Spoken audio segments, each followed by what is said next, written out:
Bueno, cuando estábamos con la necesidad de presentar este trabajo, quisimos empezar un poco desde la parte de empezar definiendo o conociendo un poco los agaves. En esta presentación vamos a hablar de todo lo que hay o lo que hemos trabajado alrededor del agave. Entonces, pues ustedes saben que el agave es una de las especies nativas de América Latina, pero que también se encuentra en casi todo el mundo. En México es uno de los países que tenemos más especies de agave, donde tenemos 157 especies y de esas 119 son endémicas, es decir, que solamente hay en el país. Esto hace pues que México sea uno de los países con mayor riqueza biológica en el agave. De estas solamente 12, de todas las variedades de agave, solamente 12, ¿me das la siguiente, por favor? Eh, son usadas para la producción del mezcal. ¿Se escucha cortado? No, se escucha muy bien. Ah, es que decía el doctor Oscar que se escuchaba muy cortado. A ver, voy a tratar de ponerme el micrófono así. De estas dos especies, les decía, solamente 3, hasta donde yo tengo entendido, en Durango son las que se utilizan para la producción del mezcal. Puede ser que me equivoque, pero es el agave duranguensis, el agave maximiliana y el agave angustifolia. La que sigue, por favor. Una de las preguntas de por qué el agave es importante es porque a partir del agave no solamente podemos hacer bebidas alcohólicas o bebidas fermentadas, como es el caso de lo que aquí nos ocupa, que es el mezcal, sino que en el agave viven dentro del agave, alrededor, en el suelo, en las hojas, o están inmersas una gran cantidad de microorganismos que tienen características biológicas muy importantes y que es importante estudiarlas. Otra de las cosas es que también del agave se han utilizado o se ha utilizado para producir diferentes alimentos, principalmente aquellos alimentos. El que es más conocido pues es la inulina, que así es como lo nombran, y que esta inulina se ha incorporado a diferentes alimentos donde les han reconocido eh, propiedades muy importantes. Pero también de la fibra del agave y de los residuos del agave puede utilizarse para la producción de diferentes materiales. No solamente los materiales más tradicionales, que eran los que conocíamos, donde lo que se usaba era la fibra del enequén para hacer algunos lazos, sino que actualmente hay muchas investigaciones en México y en el mundo para utilizar los residuos de agave para la producción de diferentes materiales, aprovechando las propiedades de la celulosa, de la monocelulosa, etc. También hay otros grupos que han estado utilizando los residuos del agave como biocombustible.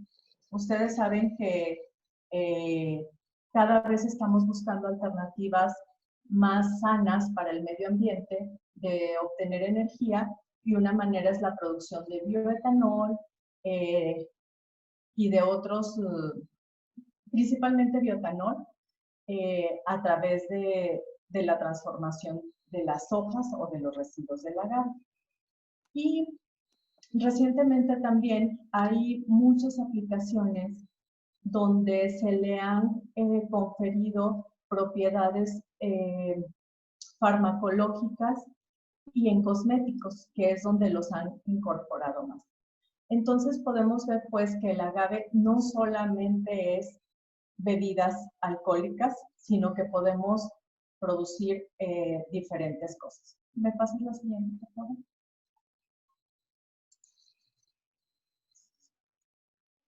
Bien. ¿Por qué? O desde mi punto de vista, una de las cosas más importantes del agave son sus carbohidratos. Los carbohidratos del agave los produce a través de un metabolismo distinto a como lo producen los árboles o los producen las frutas o lo almacenan las frutas, y este proceso biológico, bioquímico que surge en la planta se conoce como metabolismo ácido de las crustaláceas o CAM. Esto es muy importante porque el medio donde se producen los agaves es casi siempre un medio desértico. Entonces hay muy alta temperatura y muy fría temperatura, muy extrema. Entonces los agaves tienen que retener agua en su estructura para poder crecer y desarrollar todas sus funciones biológicas. Entonces, en este metabolismo ácido, lo que hacen es que fijan el carbono, el CO2 del ambiente a través de la fotosíntesis, pero lo hacen por la noche. Y luego, durante el día, hacen otra ruta metabólica que es la que convierte el ácido málico que fijan en la noche, con desprende el CO2 y va uniéndose para producir los carbohidratos. Entonces, los carbohidratos son los que hacen que las hojas sean así como suculentas, que se produzca, y son los que más utilizamos en todos los procesos, o sea, tanto en los procesos de las bebidas fermentadas como en los demás. Entonces, los que conocemos pues son los más simples, que son la glucosa, la fructosa, que todos sabemos de ellos, pero hay otros carbohidratos muy importantes y más complejos, como el almidón, la celulosa, los fructanos, y que a partir del 2018 ya esos fructanos del agave son reconocidos como agavinas. Entonces, les voy a hablar de 3 áreas en las que hemos estado trabajando en el Instituto Tecnológico de Durango. Primero, que es el proceso de producción del mezcal, pero me voy a enfocar, ya el doctor Páez la semana pasada habló un poco de esto, pero habló más de todas las cuestiones del proceso. Yo no voy a hablar de esa parte del proceso, sino de la importancia de las levaduras. La otra ha sido caracterizar estos carbohidratos del agave, pero no solamente caracterizarlos, sino también demostrar que estos agaves tienen un potencial probiótico y cómo estos pueden ser incorporados a distintos alimentos.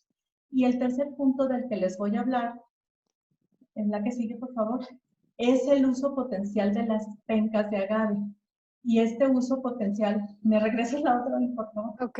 Este uso potencial está en 2 enfoques. Una es que caracterizamos las pencas de agave, vimos de qué estaban compuestas, cuál es la estructura que tiene, y la otra empezamos a ver cuál es el potencial de uso en diferentes áreas, como es la producción de compuestos bioactivos y materiales.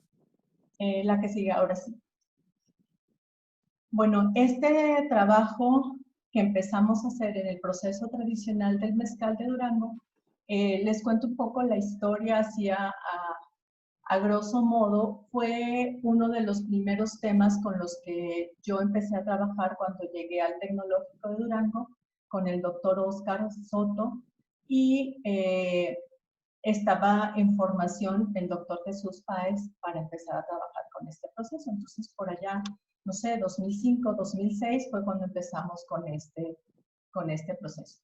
Entonces, volviendo solamente enfocándonos a los carbohidratos, ustedes ponen a crecer, a cocer las pencas, y lo que ahí hace es que todos estos azúcares, tanto los azúcares de la celulosa, de la lignina, de la celulosa, los frutanos de agave, todos los azúcares complejos, se empiezan a separar en glucosa y fructosa. Eso es lo que hace cuando lo cocen. Cuando ustedes hacen el majado o hacen la reducción de tamaño, lo que hacen es justo eso, reducir el tamaño de las fibras del agave para que los azúcares simples estén más disponibles, para que entonces puedan los microorganismos transformarlos a través de la fermentación. Entonces, la fermentación es aquella proceso bioquímico que hacen las levaduras principalmente para la conversión de los azúcares simples en etanol.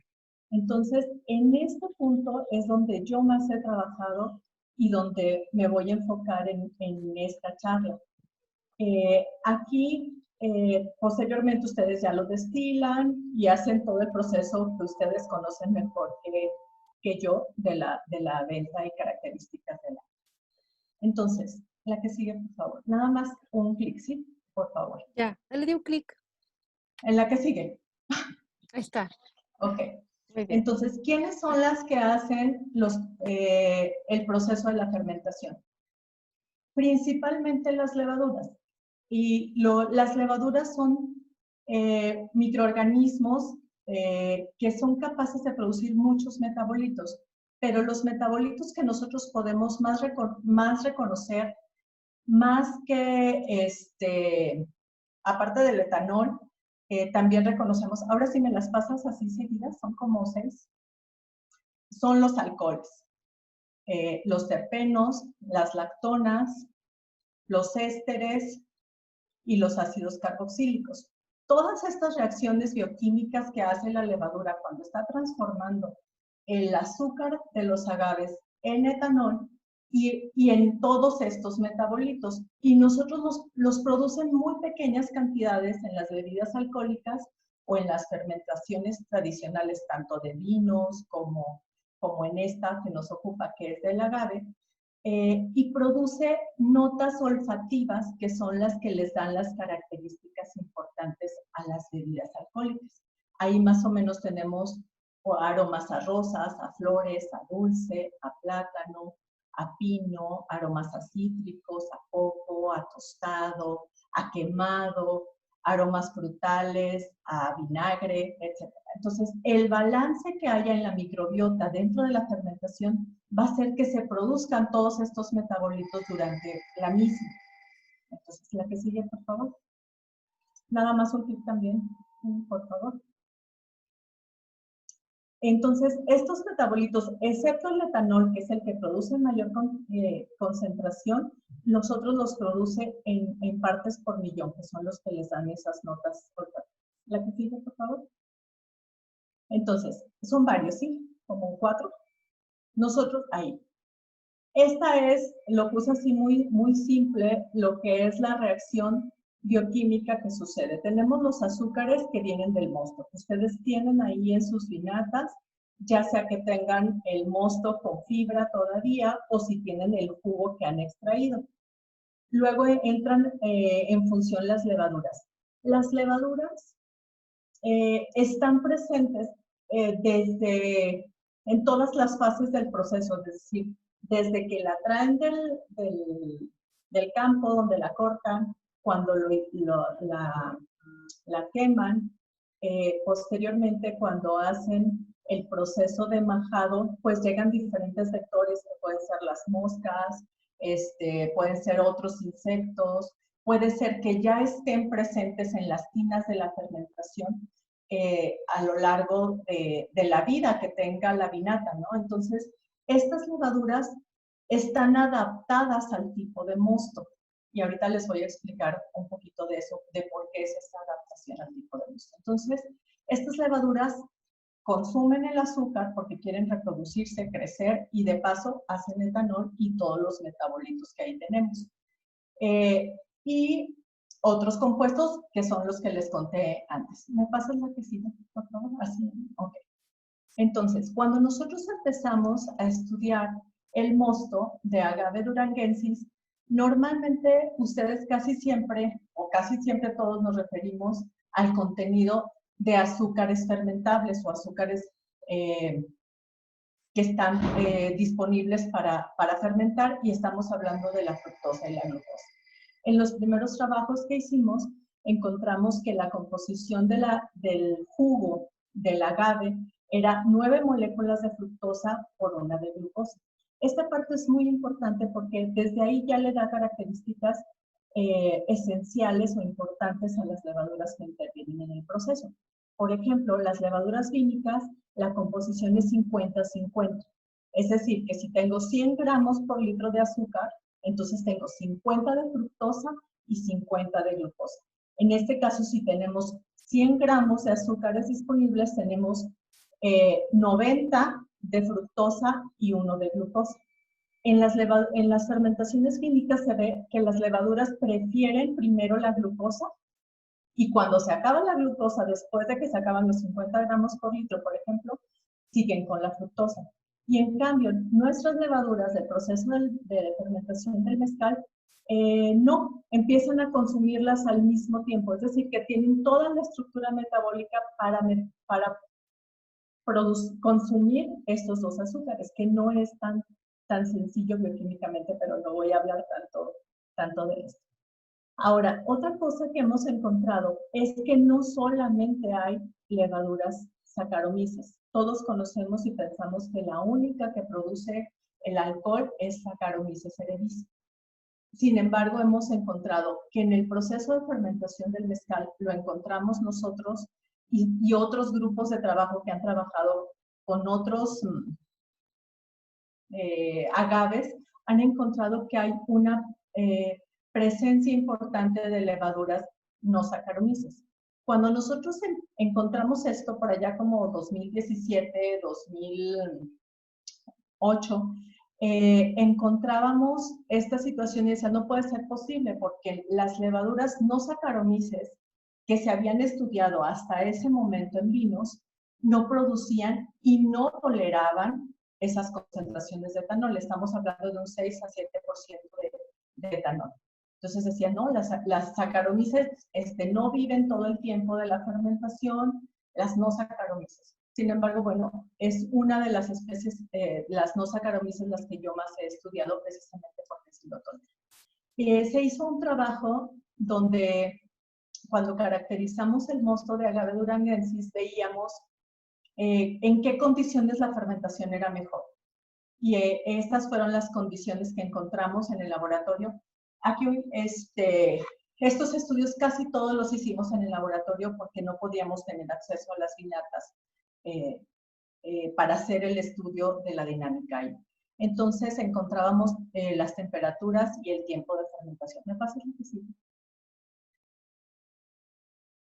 En otro trabajo que hicimos, caracterizamos el jugo de agave duranguensis para saber exactamente cuántos fructanos teníamos ya en el jugo cuando empezaba el proceso de fermentación, cuántos eran la cantidad de azúcares totales que tiene el jugo, los azúcares reductores, que son los que más se miden, cuánto era de glucosa, cuánto de fructosa, y encontramos que había otros azúcares, no solamente esos, sino son otros azúcares que vienen de la fibra del agave, ¿no?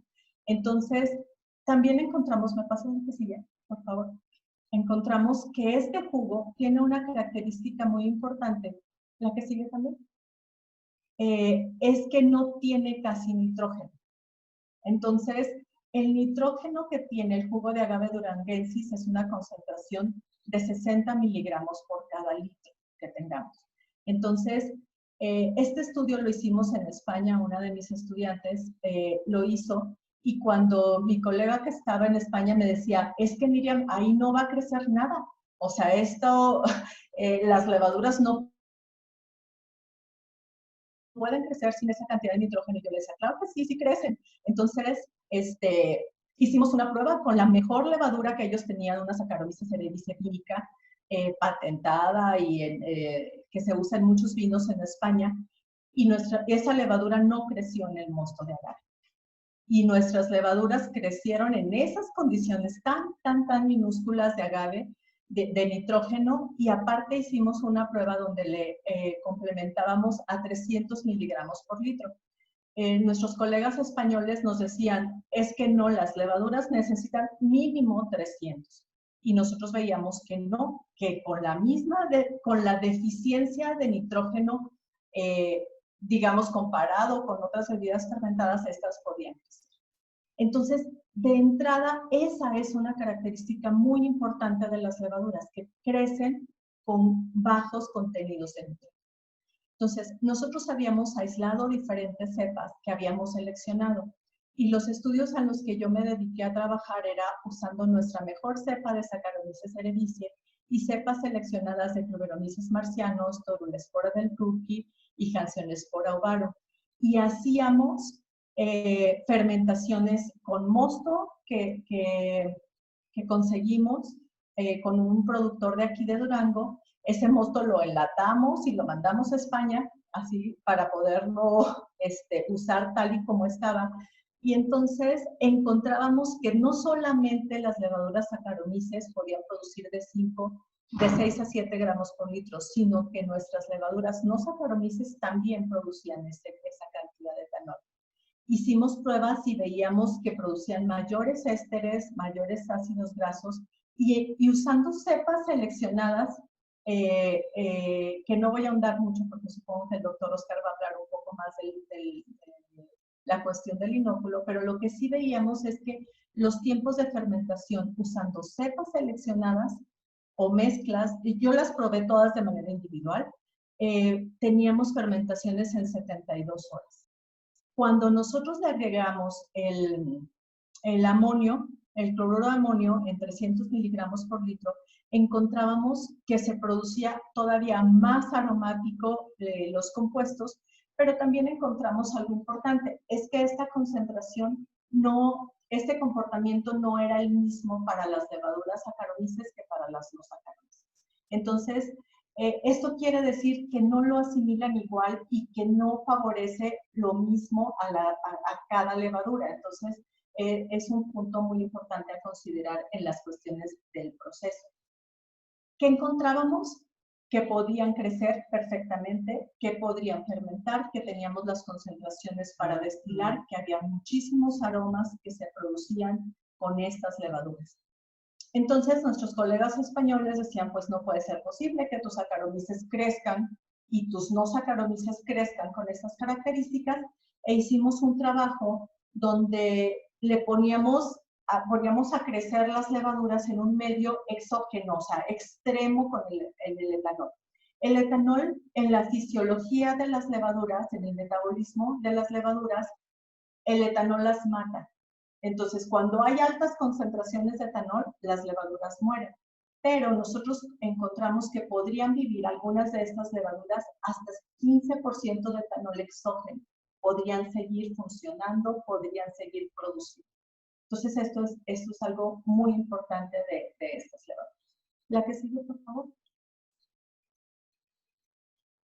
Entonces, la utilización del nitrógeno, pues, es importante, pero sí hay que caracterizar primero cuánto tiene nuestro mosto para ver cuánto es lo que le podemos agregar.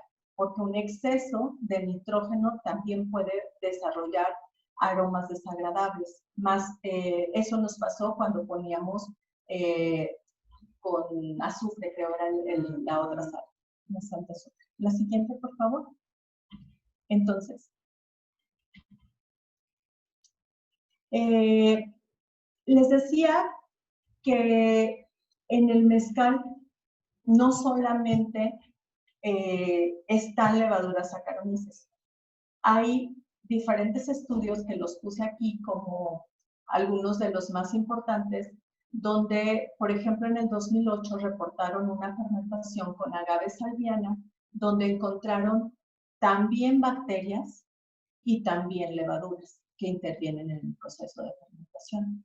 Si nosotros recordamos un poquito la diferencia entre las bebidas fermentadas de agave, por ejemplo, en el pulque, pues el pulque no es destilado, el pulque es fermentado nada más, y entonces la composición o la consistencia que tiene el pulque,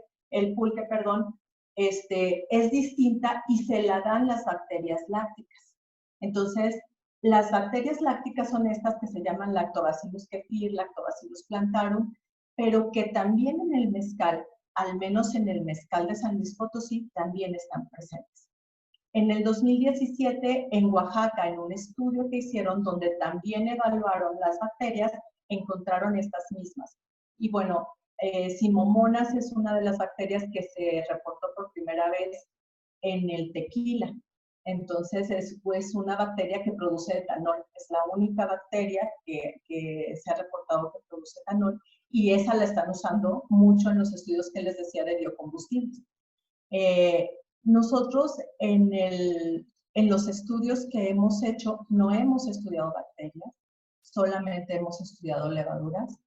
Todos nuestros estudios han sido enfocados con agave duranguensis. Ya el doctor Páez les comentó que es parte de su trabajo, y recientemente hemos publicado un trabajo donde se caracterizan las levaduras no Saccharomyces y se encuentra una gran variabilidad y distinción genética entre las levaduras nuestras no Saccharomyces contra las que se han reportado en los últimos años de otros procesos. Y me sorprendí porque de verdad es que de tequila no tenía, entonces me acabo de encontrar que apenas acaban de reportar un estudio en tequila donde también están bacterias lácticas y levaduras. Y me pasas la que sigue. Lo que es muy importante de esto son los tiempos de fermentación. En los estudios que reportaron, los procesos de fermentación se tardan de 6 a 8 días y las de el tequila hasta 12 días. Y depende mucho del proceso que utilicen. Ya no me metí en esa parte porque así como decía mi abuelita, cada cocinera tiene su receta y aquí también pasa esto. O sea, cada artículo tiene sus condiciones de fermentación distintas y de proceso de cocimiento, etc. Pero lo que es más importante es que las levaduras del mezcal de Durango son muy rápidas. Son levaduras que fermentan en poco tiempo. Ya ahorita que ustedes me cuenten sus experiencias o vean esa parte, pues los días de fermentación no son tan largos. La que sigue, por favor. Entonces, ¿por qué considero que las levaduras son muy importantes? Pues primero porque le confieren características a cada mezcal, porque contribuyen al establecimiento de la huella de cada producto, porque la conservación de estas cepas que son nativas de cada área, de cada sitio, de cada vinata, permite estandarizar ese proceso y ese producto, porque son distintas metabólica y genéticamente a las levaduras vínicas, que son las más estudiadas, porque la relación de todos estos factores hace que influyan significativamente en las características del producto. Ustedes tienen todos diferentes, o sea, todos producen mezcal que viene de agave duranguensis, pero sabe diferente. Y entonces eso de que sabe diferente es por el conjunto de todas estas condiciones, incluyendo las levaduras. La que sigue, por favor. Entonces, una propuesta que hemos estado platicando mucho es establecer un banco de cepas de levaduras del proceso de producción del mezcal. No existe un proceso, un banco de levaduras como tal. Desconozco si ustedes tienen conservadas sus cepas como productores, pero esto es muy importante porque nos permitiría primero conservar, evaluar las levaduras, caracterizar nuestros procesos. ¿Me pasas la que sigue? Y nos permitirá desarrollar inoculantes, que ya el doctor Oscar lo va a abordar en su charla, mejorar los procesos de fermentación, producir algún aroma específico, desarrollar nuevos productos, bebidas más suaves, bebidas más aromáticas, bebidas más dulces y sobre todo, que es parte de mi interés personal, que creo yo que hay que resaltar y conservar la biodiversidad biológica. Es por eso que en algún momento, siempre que he tenido oportunidad de platicar con algún productor, les digo, no metas levaduras de tequila al proceso de fermentación de mezcal, porque las levaduras pueden ser muy agresivas y digamos que invadir y desplazar a toda esa microbiota y después ya no fermentar o no tener el mezcal igual, porque pusiste una levadura que no viene del nicho ecológico que estamos estudiando. Antes siempre decían, vamos a usar de panificación, vamos a usar de vino, y durante muchos años se hizo, y ojalá que no sea el caso con la mayoría de los productores de este clúster, porque entonces se pierden las características importantes. Por ejemplo, las levaduras de panificación son Saccharomyces, pero su mayor característica es que producen CO2. En el pan lo que hacen es que producen CO2 y lo esponjan, pero no producen tanto etanol. Pero son tan invasivas que tú pones levadura de panificación en tu vinata, pero no vas a obtener tanto etanol. Entonces esa es una parte importante. Hasta aquí es la parte que he trabajado con las levaduras o que es mi interés o una de las cosas que les podemos ofrecer al clúster. La que sigue, por favor. Ahora voy a platicar un poco porque es muy complejo, de la caracterización y uso de los carbohidratos del agave. Este es un trabajo en el que colaboro porque una de mis compañeras del grupo de investigación es quien más lo ha trabajado. ¿Me pasan las que siguen? Y nada más para ponernos en contexto, en el 2003 y en el 2008, la doctora Mercedes López del CINVESTAP Irapuato empezó a caracterizar a mayor profundidad con equipos muy sofisticados lo que eran los carbohidratos del agave Tequilana Weber y encontró y reportó una estructura compleja de estos carbohidratos, pero lo más importante es que, es que en el 2018 ya esto se reconoce como agavinas, o sea, ya los azúcares del agave, de cualquier especie de agave, casi todos los que se han estudiado después tienen más o menos esta misma conformación química y se llaman agavinas. Y a estas agavinas les han estudiado las propiedades benéficas que tienen y se ha demostrado que son benéficas. El consumo de estos carbohidratos no tienen tantas calorías, ayudan a la salud intestinal y se conoce como prebióticos. El término es que son prebióticos y se ha demostrado su efecto en el tratamiento de la diabetes, en la obesidad.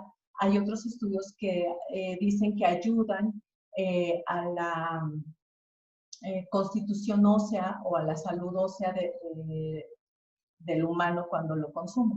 Entonces, esto ha sido muy estudiado, o bueno, digamos que esto ya está todo esto demostrado en agave tequilana. La que sigue, por favor. En no me acuerdo si fue 2009, 2010, se hizo un estudio en el grupo con agave duranguensis. La que sigue. Y entonces, con el agave duranguensis hicimos con una piña de nombre de Dios de 10 años de edad, encontramos que la composición era semejante al de agave tequilana, la proporción de los azúcares era distinta. ¿La que sigue? Por favor. Y comparando distintos agaves, encontramos que, por ejemplo, en diferentes estudios que han estado reportando con agave tequilana de Jalisco, tienen más o menos todos el mismo grado de polimerización, que son de 3 a 29 moléculas. Esto quiere decir que puede haber ramificaciones desde 3 azúcares simples, fructosa, glucosa, hasta 29 y que hay ramificaciones a lo largo de esos carbohidratos. Pero aquí lo más importante fue los azúcares solubles que se encuentran. Encontraron que en agave tequilana de 6 años, en una parcela manejada en condiciones ya todas óptimas, lo que tenían esas piñas, encontraron una extracción de azúcares totales del 90%. Con mismo agave tequilana, pero de otra zona de Guanajuato, encontraron que tenía una composición de azúcares totales solubles de 55. Con agave duranguensis encontramos que era de 82% en ese estudio que se hizo. Y en el reporte era con agave angustifolia y el grado de polimerización pues no se ha determinado. Aquí lo más importante es que ahora nosotros hemos usado, en este primer artículo que reportó la doctora Mercedes, proponía los azúcares totales solubles para identificar la edad de los agaves o de la planta que estamos usando. ¿Me pasas la que sigue, por favor?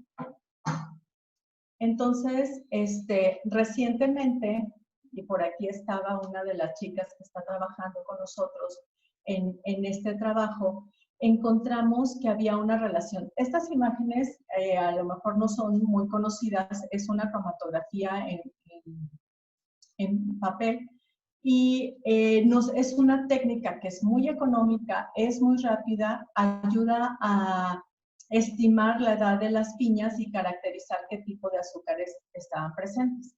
En la primera, esta es un perfil de carbohidratos de una agave duranguensis de 6 años, que recientemente una de nuestras alumnas hizo, y la otra es un perfil de carbohidratos de una planta de 12 años. En la parte de abajo, nosotros podemos ver donde dice AT y AD son agave de tequilana y agavinas de tequilana y agavinas de duranguensis. Vemos que cuando nosotros tenemos frutanos carbohidratos, piñas de 6 años de edad, la presencia de frutanos o de azúcares totales es poquita. Esto se ve con la intensidad de las manchas que hay en la parte de abajo. Entonces, en la parte de abajo, como son muy pesados, ahí se queda en la parte, si me ayuda Solia a seleccionar esta parte de aquí abajo, esto quiere decir la cantidad de carbohidratos complejos o de agavinas que hay. Cuando ya la piña tiene 12 años, la intensidad de la mancha nos indica que hay mayor cantidad de estos frutanos. Después, con un kit enzimático determinamos que una piña de 6 años tiene 590 miligramos por cada gramo de agavinas o de frutanos más conocidos, y tiene 852 en una piña de 12 años. Entonces, esta es una técnica que tenemos en el laboratorio muy rápida, muy fácil, para estimar la cantidad o la concentración de los azúcares que podemos tener. La que sigue, por favor. Ahora, estos frutanos que nosotros veíamos que eran muy parecidos a los de agave tequilana y que tal vez lo que era diferente era la concentración o la cantidad que nosotros podemos obtener de ellos. Hicimos o incorporamos estos, primero los de agave tequilana. Tengo que decirles que primero hicimos una lámina de frutas. Esta es una lámina, es una botana diseñada más para niños, que es una botana nutritiva, que es sin edulcorantes, sin esa base de manzana. Y me pasa la que sigue. Con esta demostramos que esta piña, primero establecimos el proceso de producción, le incorporamos los fructanos y demostramos que los fructanos, si nosotros poníamos un 6%, después del proceso seguía ese mismo 6% de fructanos, y que presentaban un potencial probiótico tanto in vitro como in vivo. Es decir, que se los dimos a comer, lo probamos con ratones y veíamos que ayudaba a mejorar la salud intestinal de los ratones, que suponemos que eso mismo pasa con los humanos. Entonces, ya desarrollamos este alimento en nuestro laboratorio donde estamos incorporando las agavinas. Las estudiantes que les mencioné en el trabajo anterior, ellas lo están incorporando, pero ya los frutanos de agave duranguensis, porque la idea es que si nosotros extraemos también frutanos de agave duranguensis como una alternativa, ver si los podemos incorporar a diferentes procesos alimenticios y que sigan teniendo el mismo efecto. Y ahora demostrar en agave duranguensis que los frutanos, los agavinas del agave duranguensis también puedan ser benéficas para la salud intestinal. La que sigue, por favor. Ahora, en otro trabajo que hicimos recientemente, es que veíamos que había una gran cantidad de residuos de la hoja de agave duranguensis. Entonces, hicimos primero pues una caracterización química de la hoja del agave y empezamos a ver diferentes alternativas para qué nos podría funcionar esa hoja o esa fibra de agave duranguensis. Entonces, la celulosa pues es el biopolímero más abundante que está en la naturaleza, y el día de ayer me permití pedirle a Oli, porque no encontré publicados en ningún lado estos resultados, más o menos cuántas toneladas de agave se utilizan o tienen registro de que se ha utilizado, porque aproximadamente el peso de la piña, el 40% representan las hojas. Entonces, Haciendo cálculos, más o menos hay 263.462 toneladas de penca que se deja en el campo porque no la traen, ¿no? Dependiendo de dónde corten, y que no se utiliza para muchas cosas. Una de las razones por las que no todos los productores se las pueden dar a las vacas es por la gran cantidad de compuestos fenólicos que tiene y que algunos de esos pueden ocasionar diarreas o no ser digeribles para las vacas o los animales en el campo, y se dejan ahí generando una contaminación, que esta contaminación aquí en Durango no se ve tanto, pero me pasas la que sigue, haciendo cálculos y ahí sí consultando lo que está reportado en Tequila, pues ellos producen al año 672 millones de toneladas de penca. Entonces, es una cantidad exagerada de material que tiene un gran potencial y que podemos hacer muchas cosas con esas pencas o con esos residuos. La que sigue, por favor. Entonces, solo la primera. La penca principalmente está compuesta por celulosa. Pues la celulosa está en todos lados, en todas las plantas. Es una cadena lineal de azúcares simples, de glucosa. La que sigue es la hemicelulosa, que si digamos que la celulosa está en el centro de la planta normalmente y luego está rodeada por hemicelulosa y por lignina, la que sigue. Entonces, la lignina pues ya no es lineal, sino es ramificada y tiene hasta 2 tipos de polímeros, que pueden ser distintos azúcares. Y la lignina, pues la lignina es una clase de polímero orgánico complejo y son polímeros o son fenoles que están ramificados, tienen una estructura química muy compleja, pero son los que están protegiendo a la celulosa y a la planta, la estructura, y favoreciendo para el daño de insectos, etc. Entonces, esa es la estructura general o composición general que tienen las pencas. La que sigue, por favor. Nosotros lo que hicimos fue que en junio del 2005 caracterizamos también en nombre de Dios pencas de agave de 12 años, que lo que hicimos fue traerlas al laboratorio, las desfibramos, las secamos a temperatura ambiente durante 10 días, después la troceamos y luego le hicimos diferentes pretratamientos para poder caracterizar. La caracterización que hicimos pues, fue qué carbohidratos, qué composición química básica tenía, los fructanos, los azúcares simples, y caracterizamos los compuestos fenólicos que tenía la penca del agave duranguensis. ¿La que sigue? Ay, perdón. Ok, entonces ahí en esta. Nosotros encontramos que el agave duranguensis no tenía tanta lignina, que tenía la holocelulosa es la suma de la hemicelulosa y la lignina, que en este estudio no pudimos separarla, pero tiene un 20%. Tiene un 51% de compuestos extraíbles, que normalmente esos compuestos extraíbles son los compuestos fenólicos, y tiene un 8% de fructanos. Entonces, eso es lo que estamos tirando.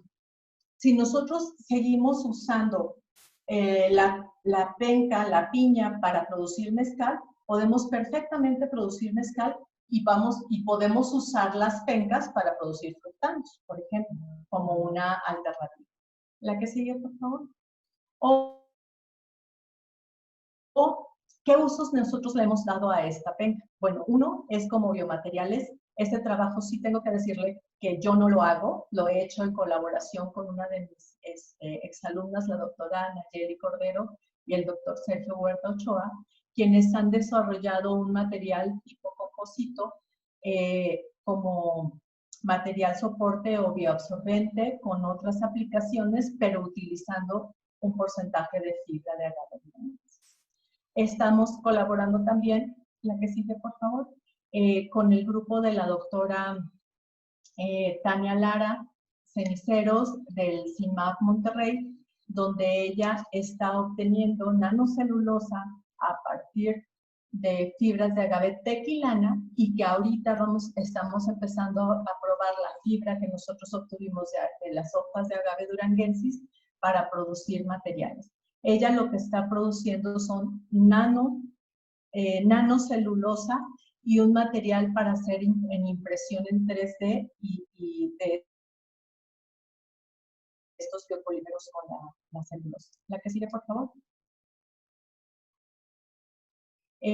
Los compuestos fenólicos que encontramos en la penca son varios, son muchos, no voy a detallar en esto, pero lo que sí les puedo decir es que hay compuestos fenólicos que tiene la penca de agave que pueden ser extraídos con procesos ya conocidos de extracción y puede ser una fuente de compuestos. ¿Me pasa la que sigue? De compuestos muy importantes porque tienen actividad antioxidante, tienen actividad antimicrobiana, pueden ser antivirales, pueden ser antiinflamatorios. Entonces, en el área de medicina, un residuo que se está tirando, que se está desechando, que se deja sin una aplicación, puede ser un potencial uso en la extracción de estos compuestos fenólicos.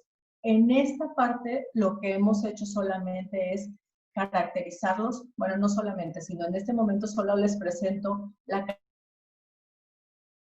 caracterización, porque lo que hemos hecho es que a través de fermentaciones con hongos filamentosos nativos del agave, hemos mejorado la concentración de estos compuestos para establecer un proceso de producción de compuestos fenólicos. Entonces, la que sigue.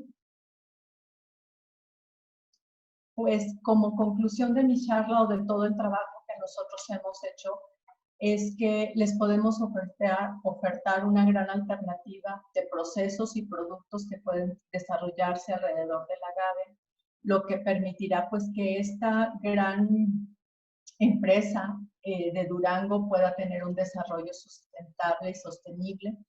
Desde mi punto de vista es muy importante la conservación de la diversidad biológica del proceso, que podamos crear una huella digital y que esta huella digital se pueda conservar y pueda mantenerse a lo largo del tiempo. Hay muchas alternativas, una de ellas es la producción de agavinas, de fibras, de celulosa, de nanocelulosa.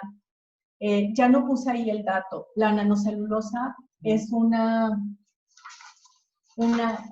área bien importante de tener por aquí mi nota, pero no la encuentro. Aquí está.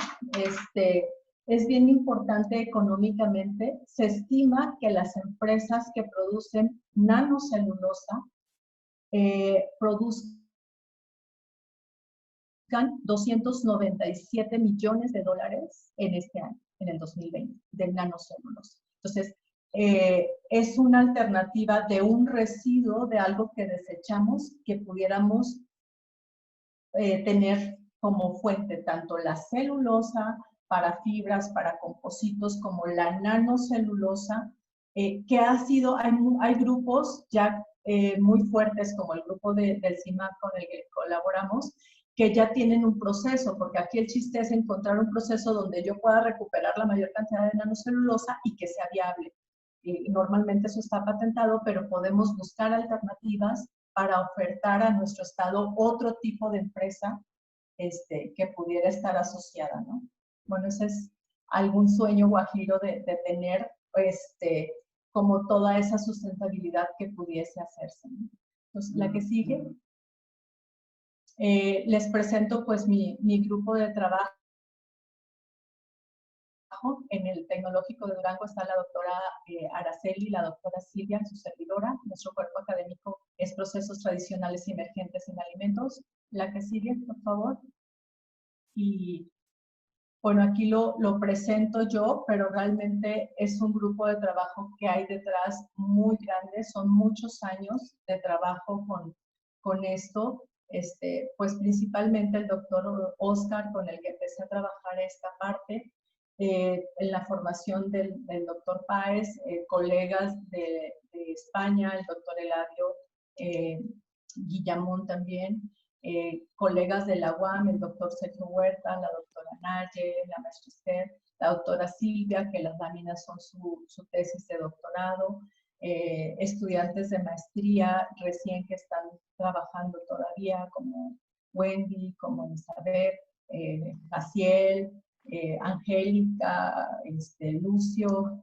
No encontré una foto de una de mis estudiantes, Erika, que hizo un aporte muy importante, y la doctora Mercedes, con quien tenemos una gran colaboración, etcétera, ¿no? Pues hay muchos colegas que han contribuido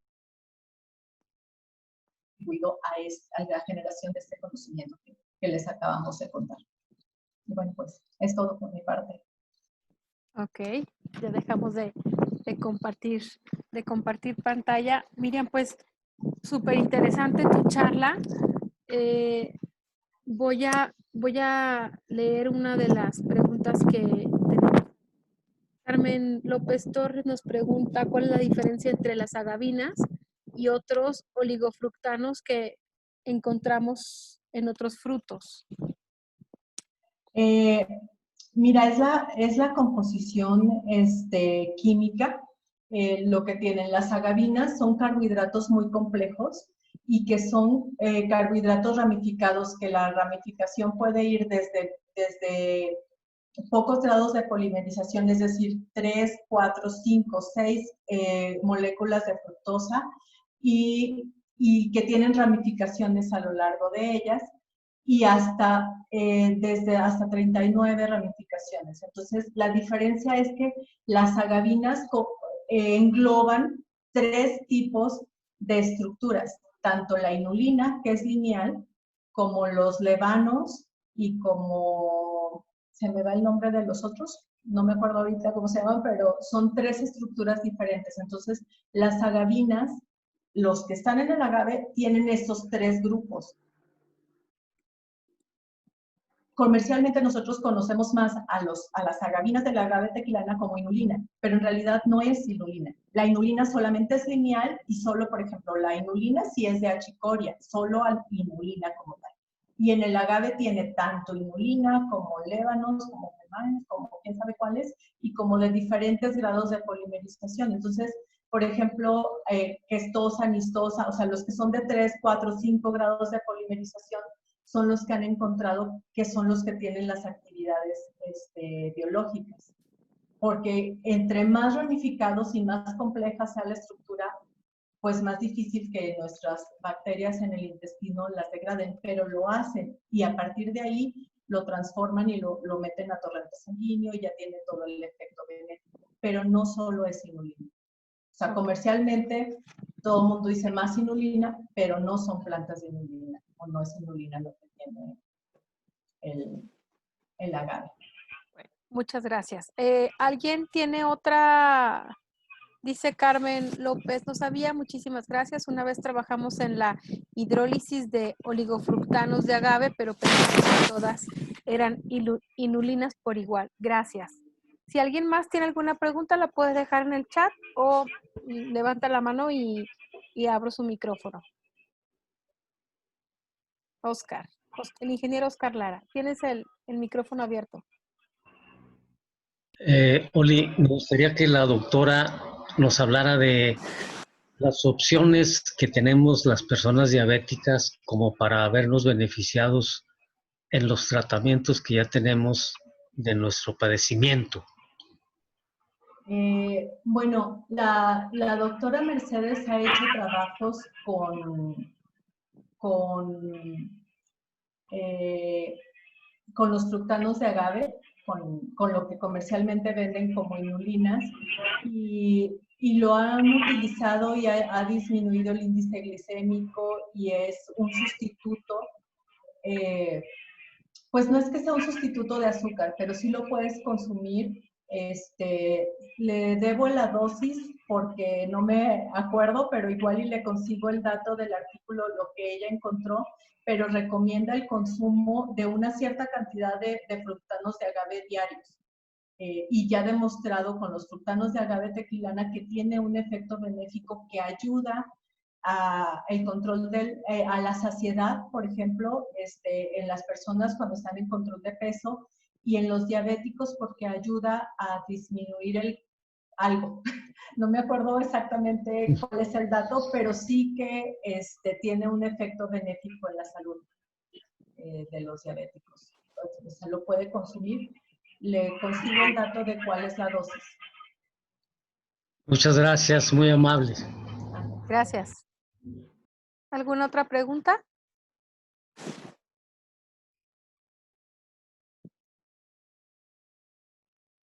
Tenemos preguntas en el chat. Estamos todos abiertos a sus preguntas.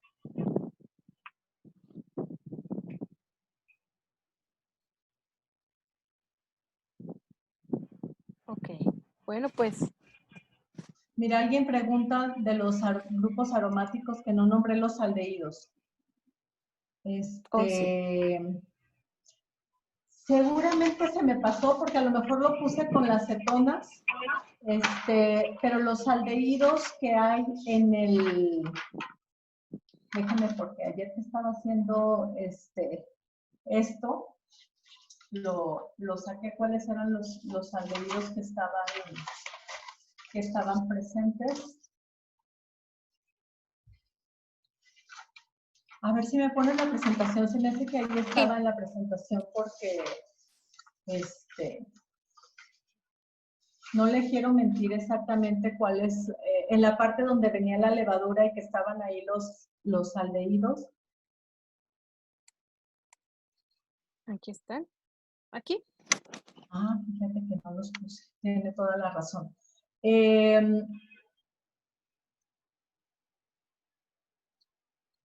Sí hay, y las levaduras los producen, y los compuestos es la vainillina, creo que es una de los que están ahí. Pero la verdad es que ahora sí que se me perdió mi acordeón, pero sí los producen. Pero no me acuerdo cómo se llama. Bueno, no te preocupes. Lo dejamos pendiente para José de Jesús González, se lo hacemos llegar. Gracias. Gracias. ¿Alguna otra pregunta? Si quieren levantar la mano para abrir sus micrófonos. Esperamos para ver si alguien más nos pone una pregunta en el chat.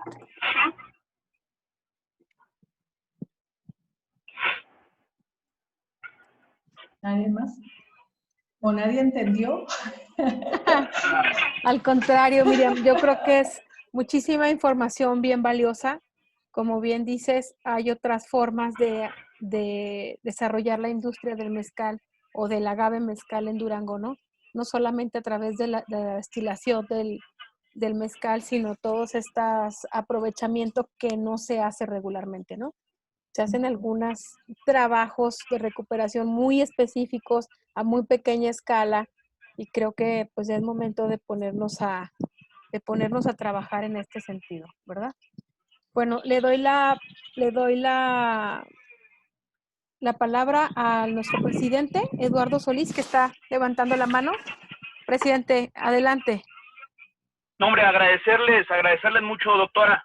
Muy amable, la verdad, muy enriquecedora ahora sí que la plática, la conferencia, la charla. La verdad nos viene a fortalecer mucho, y hemos tenido esta intención de poder, pues de alguna manera empezar a tocar puertas, empezar a tener esta profesionalización, no solamente en la producción, sino en todo lo que conlleva precisamente el agave de Durango. Me da mucho gusto saludar a la comunidad técnica. Ingeniero Oscar Lara, hombre, qué gusto, maestro. Un gusto, no sé si me está escuchando. Un gustazo sí. poder saludarlo. Claro que sí, Eduardo, licenciado. Muchas gracias. Gracias por su saludo. Lo recuerdo como alumno. Sí, gracias, maestro. Igual a mi ex vecino Enrique Raigosa, por ahí también tuve la oportunidad de verlo. Y en general a la comunidad técnica que se ha sumado de manera extraordinaria, doctora. precisamente con esta intención de darle pues fortaleza al tema del mezcal de Durango, que yo creo que a todos los duranguenses, nosotros hemos dicho desde el clúster que debe ser precisamente un elemento de identidad de Durango, y de la mano de ustedes, con el acompañamiento que nos han estado dando, créame que se fortalece mucho. Les agradecemos mucho esta participación. Yo estoy seguro que esto va a ser, pues de alguna manera, el preámbulo de lo que pueda venir en participaciones, en talleres. Hoy lo hacemos de esta manera, lógicamente por las condiciones sanitarias que tenemos, pero creo que esto va a dar pie a venir a fortalecer esta actividad que realizamos en el clúster del mezcal, desde comercializadores, productores, agaveros, y siempre agradecidos por esta disposición de compartirnos su experiencia y su conocimiento. Muchas gracias. Gracias por la invitación y pues estamos a la orden, ya lo hemos platicado, muy gustosos de trabajar con ustedes y de que conozcan todo lo que durante muchos años se ha desarrollado en el tecnológico. Gracias, doctora. Voy a dar la palabra al señor Leobardo Ramos Ortega. Listo, Sí, señor. Buenas tardes. Buenas tardes. Pues yo no sabía inclusive de esta reunión. Yo soy de los productores viejos de aquí de Durango, inclusive, pero me interesaría saber si tienen algún dato de qué cantidad de azúcares trae. Yo no estuve desde el principio, le digo de antemano. Okay. ¿Qué cantidad de grados Brix o Bume trae el agave de Durango? Sé que hay 4 tipos de agaves. Sí, el pintillo, el tepemete y el de Castilla. Sí, el de Castilla creo que es el mejor. Desgraciadamente hay poca planta ya.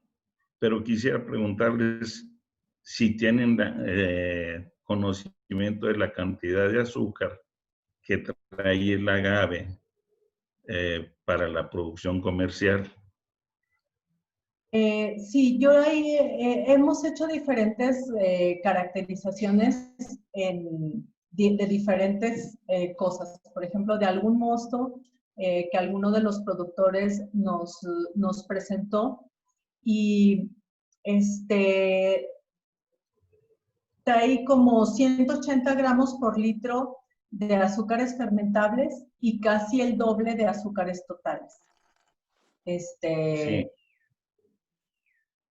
Y, por ejemplo, cuando está cruda la piña, en los estudios que hemos hecho, cuando tiene 6 años, trae aproximadamente 500, 550, y cuando ya está adulta, como de 12 años, la penca también de fructanos, de carbohidratos general, trae más o menos casi los 800 y algo, 850, de edad ya más grande, ¿no? Pero sí, definitivamente, estos azúcares que nosotros medimos como azúcares fermentables, que es la mayoría de los que miden como grados Brix y demás, esos solo cuantifican los que están solitos, o sea, glucosa y fructosa. Y normalmente hay que pensar que va a traer otros azúcares que todavía no están hidrolizados o que las levaduras mismas las van a hidrolizar y a liberar al mosto, y entonces más o menos es como el doble realmente de azúcares totales. Realmente hago esa pregunta, porque desgraciadamente aquí en Durango no tenemos plantaciones de agave. El agave que se consume silvestre, la mayoría.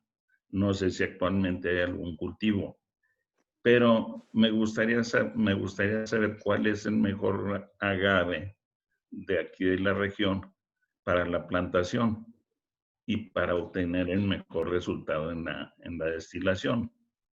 Sí, fíjese que eso de la plantación no sabría decirle cuál sería el mejor, porque en esa parte del tipo de desarrollo, lo que han hecho otros colegas del ITA, por ejemplo, o de otras instituciones, no son la rama en la que yo me desenvuelvo.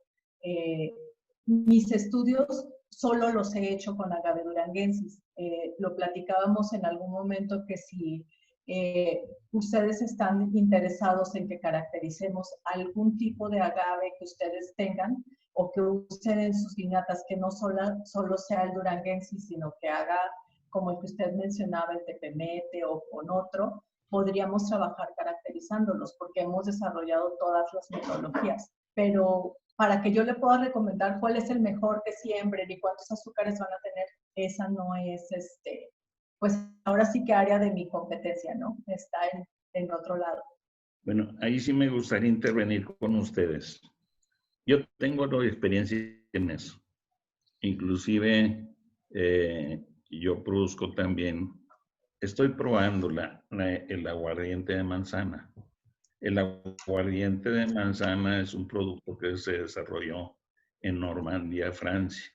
Es aguardiente Calvados, que es tan caro como el coñac, como el whisky, como todos esos productos que realmente distinguen a una región. En Normandía hay 9 millones de árboles frutales de manzano y de peral para producir el Calvados. Aquí en Canatlán tenemos muy buena manzana, pero no hay conocimiento para destilar o para fermentar la manzana y sacar ese producto. Entonces, yo tengo interés en esto porque pues tenemos potencial, ya no nada más de agave, sino también de fruta. Y me gustaría saber en dónde los puedo localizar. Sí, mire, ahí en el laboratorio donde yo estoy hemos hecho, tenemos alguna experiencia con fermentados y pues estamos en el tecnológico, en el edificio de posgrado. No sé si por mensaje privado le pueda yo mandar mi correo electrónico, pero bueno, se los doy a todos. Y ya cuando se regularice esta situación, podemos platicar, porque sí tenemos experiencia en fermentaciones y podríamos desarrollar un producto como el que usted dice, ¿no? Ahora, usted hablaba de las levaduras. Las levaduras son esenciales en cada fermentación, porque nosotros cuando las hicimos, hacíamos nada más para arrancar, usábamos levadura. Posteriormente ya no se usaba. Usted mencionó también el amonio. Ese lo usábamos también nosotros para acelerar. Sí, bueno, eso va a depender del proceso que usted esté haciendo. Si es un proceso como en el del mezcal, incluso no es necesario que le agregue la levadura, sino en el mismo ecosistema en el que ya están las levaduras y pueden funcionar. Si va, las levaduras sí son necesarias para hacer una fermentación porque son las que producen el alcohol. Si queremos que sea una bebida con alcohol, tiene que haber levaduras. Sí, de acuerdo. Para arrancar nosotros la utilizábamos. Nosotros producíamos 2.500 litros de aguardiente diarios. Entonces, la experiencia que tengo pues es de muchísimo tiempo. Sin embargo, aquí en lo del agave, no tengo la experiencia por la falta de materia prima. Toda la materia prima es silvestre y las cantidades que yo utilizaría. Ya no lo escuché. No, se le cortó. Sí, ¿verdad? Sí. Bueno, sin embargo, bueno, vamos a pasar a otra pregunta. Julián de la Guardarraya Mezcal pregunta, ¿ustedes ya tienen se quedó congelado, ¿verdad? Sí, se quedó congelado. Dice, ¿ustedes ya tienen un prototipo de adobe hecho con fibra de maguey y tierra de Nombre de Dios? Mi grupo de trabajo no. Creo que eso es algo que han estado trabajando con el grupo del doctor Sergio Valle. No sé si la maestra Pina vaya a hablar de eso, pero nosotros no. Okay. No tenemos, pero es una de las opciones. Eso lo han estado haciendo en zonas de Oaxaca, en zonas de Michoacán, sobre todo. Han construido ese tipo de materiales donde hacen diferentes mezclas con la misma fibra, diferentes arcillas y demás, pero en mi caso esa no es un área que hemos trabajado. Bueno, muy bien. Muy bien. ¿Alguna otra pregunta? Si alguien quiere levantar la mano. Bueno, entonces dice José Jesús González, bienvenidos a nuestras empresas. Dice, muchas gracias, estuvo excelente, qué bueno que estén los doctores. Julien dice, muy bien, gracias por la plática. Y bueno, ¿alguien más tiene preguntas? Voy a desbloquear los micrófonos de todos.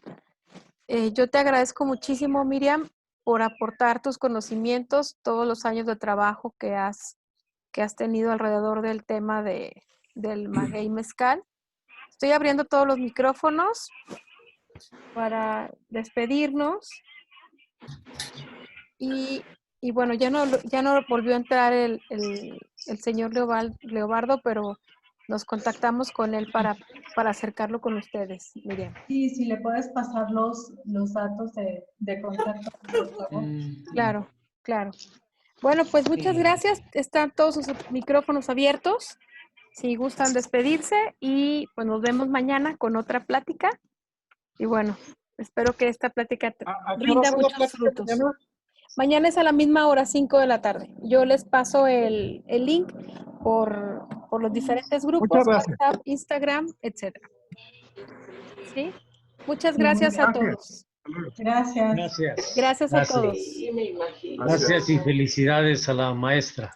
Muchas gracias. Gracias.